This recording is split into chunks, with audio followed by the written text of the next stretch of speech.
ಕಾಲ್ಪನಿಕ ಪ್ರಕರಣಕ್ಕೆ ಸಂಬಂಧಪಟ್ಟಂತೆ ಬಿಜೆಪಿ ಧರಣಿ ಮಾಡಿದ್ರು ಸರ್. ಡಿ.ಕೆ. ಶಿವಕುಮಾರ್ ಸೇರಿದಂತೆ ಗೃಹ ಸಚಿವರು ಎಲ್ಲ ರಾಜೀನಾಮೆ ಕೊಡಬೇಕು ಅಂತ ಆರ್.ಅಶೋಕ್ ಒತ್ತಾಯ ಮಾಡಿದ್ರು. ಜನ ಬೇರೆ ಏನಾದ್ರು ಈಗ ಅದ್ರ ಮೇಲೆ ಇದೆ ಸರ್. ಇವತ್ತು ಡೆಲ್ಲಿಗೆ ಹೋಗಿದ್ದಾರೆ ಸರ್. ಅಲ್ಲಿ ಹೈಕಮಾಂಡ್ ಭೇಟಿಯಾಗಿ ವಾಸಿ ಕೊಡ್ತಾರಂತೆ. ಏನೆಲ್ಲ ಆಯ್ತು ಅವರು ಕೂಡ ಗರ್ವವಾಗಿದ್ದು ಆಮೇಲೆ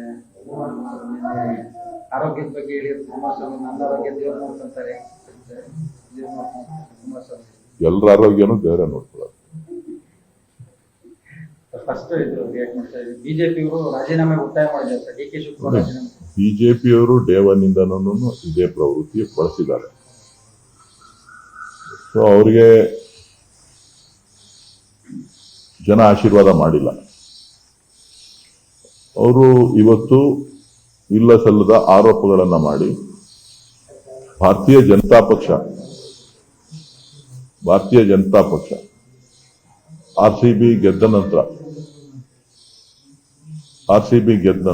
ಭಾರತೀಯ ಜನತಾ ಪಕ್ಷ ಇರ್ಬೋದು, ಜನತಾದಳ ಇರ್ಬೋದು, ಅವರ ನಾಯಕರುಗಳು ಮೆರವಣಿಗೆಗೆ ಅವಕಾಶ ಕೊಡಬೇಕು, ನೀವು ಕೊಡ್ತಾ ಇಲ್ಲ, ಕ್ರೀಡಾಭಿಮಾನಿಗಳಿಗೆ ಅವಮಾನ ಮಾಡ್ತಾ ಇದ್ದೀರಿ, ನಿಮ್ಮ ಕೈಯಲ್ಲಿ ನಡ್ಸಕ್ಕಾಗಲ್ವಾ, ಈ ರೀತಿಯ ಟ್ವೀಟ್ಗಳನ್ನ ಮಾಡಿರ್ತಕ್ಕಂಥದ್ದು ನಿಮ್ಮ ದಾಖಲೆಗಳಲ್ಲಿದೆ. ಸೊ ಇವತ್ತು ವರ್ಷೆ ಬದಲಾಗಿದೆ. ಈ ವರ್ಷೆ ಬದಲಾಗಿರುವಂಥದ್ದು ಇದೇನು ಹೊಸತೇನಲ್ಲ. ಬಿಜೆಪಿ ಯೂ ಟರ್ನ್ ಮಾಡೋದ್ರಲ್ಲಿ ಎಕ್ಸ್ಪರ್ಟ್ಗಳು. ಬಿಜೆಪಿ ನಾಯಕರುಗಳಿಗೆ ಅವರ ನೈತಿಕತೆ ಇದ್ರೆ ಮೊದಲು ಈ ದೇಶದಲ್ಲಿ ಬಿಜೆಪಿ ಆಡಳಿತ ನಡೆಸ್ತಾ ಇರ್ತಕ್ಕಂಥ ರಾಜ್ಯಗಳಲ್ಲಿ ನಡೆದಂತ ಘೋರ ದುರಂತಗಳು ಏನೇನಾಗಿದೆ ಆ ಪಟ್ಟಿ ಬೇಕು ಅಂತಂದ್ರೆ ನಾವು ಅವ್ರಿಗೆ ಕೊಡ್ತೇವೆ. ಆಯಾ ರಾಜ್ಯಗಳ ಮುಖ್ಯಮಂತ್ರಿಗಳು ಮತ್ತು ಈ ದೇಶಕ್ಕೆ ಸಂಬಂಧಪಟ್ಟಂತ ಆದ ಇತಿಹಾಸ ಏನಿದೆ ಅದೆಲ್ಲವನ್ನು ಕೂಡ ಗಮನಕ್ಕೆ ತಗೊಂಡು ನೈತಿಕ ಹೊಣೆ ಹೊತ್ತು ಮೊದಲು ಅವರ ನಾಯಕರುಗಳನ್ನ ರಾಜೀನಾಮೆ ಕೊಡೋದಕ್ಕೆ ಹೇಳಿ. ಮುಂಬೈ ದಾಳಿಯಾದಾಗ ಮನಮೋಹನ್ ಸಿಂಗ್ ರಾಜೀನಾಮೆ ಕೊಟ್ರ ಅಂತ ಕುಮಾರಸ್ವಾಮಿ ಪ್ರಶ್ನೆ ಮಾಡಿದ್ದಾರೆ ಸರ್.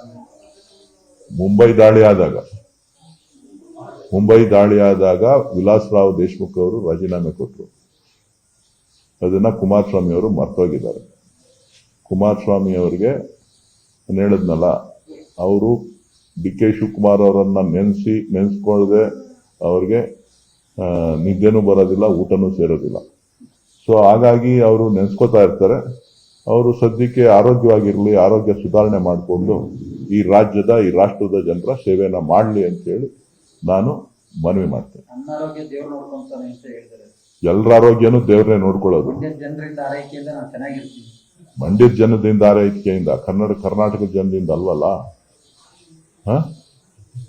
ಕರ್ನಾಟಕದ ಆರೈಕೆಯಿಂದ, ಜನರ ಆರೈಕೆಯಿಂದ ಅಲ್ವಲ್ಲ. ಏನೋ ಅವ್ರು ಖುಷಿಯಾಗಿದ್ರೆ ಸಂತೋಷ ನಮ್ಗೆ.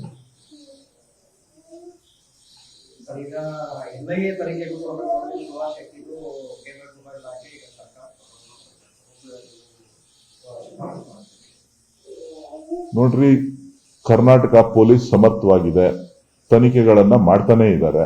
ಬಿಜೆಪಿಯವರು ಹಿಂದೆ ಯಾವ್ಯಾವ ಕಾಲದಲ್ಲಿ ಏನೇನು ಒತ್ತಾಯವನ್ನ ಮಾಡಿದ್ರು ಸಿಬಿಐ ತನಿಖೆ ಆಗ್ಬೇಕು ಅಂತ ಹೇಳಿ ಎಲ್ಲವನ್ನು ಕೂಡ ಕಾಂಗ್ರೆಸ್ ಪಕ್ಷ ಅಧಿಕಾರದಲ್ಲಿದ್ದಂಥ ಸಂದರ್ಭದಲ್ಲಿ, ಮಾನ್ಯ ಸಿದ್ದರಾಮಯ್ಯನವರು ಮುಖ್ಯಮಂತ್ರಿ ಆಗಿದ್ದಂಥ ಸಂದರ್ಭದಲ್ಲಿ ಹಿಂದಿನ ಅವಧಿನಲ್ಲಿ ಎಲ್ಲವನ್ನು ಕೂಡ ಕೊಟ್ಟಿದ್ದೇವೆ.